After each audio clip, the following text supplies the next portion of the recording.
Mga kaibigan at makinig kayo, ako'y may dala-dalang balita galing sa bayan ko. Nais kong ipamahagi ang mga kwento at mga pangyayaring nagaganap sa lupang ipinangako.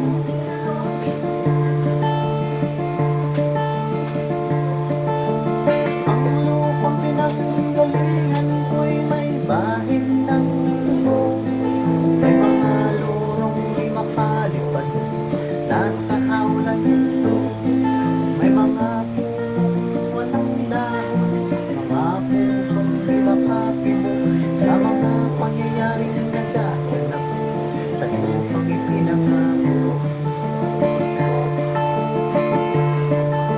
Wala nang makita ko ang lupang ito, nakita ko rin ng munting apoy sa puso ng tao, inatungan ng mga kabuluhan hanggang sa lumago.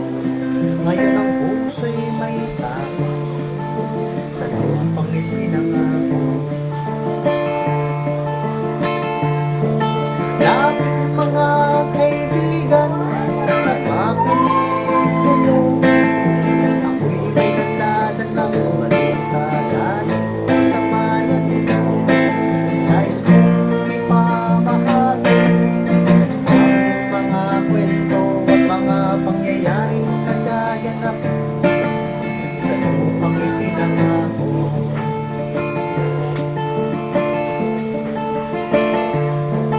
Dati-rati ang mga bukid ay kulay ginto, dati-rati ang mga ibon sinlaya ng tao, at dati-rati ay katahimikan ang musikang nagpapatulog sa mga batang walang muwang sa mundo.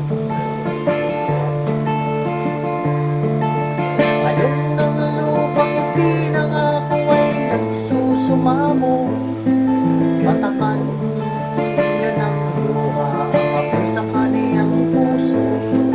Tingin niyo ang mga sigaw ng bawat puso ng tao, kung inyong dadamhin kabilang sa inyo. Tukol mga kasigmuuan kung paminaw ka mo, duha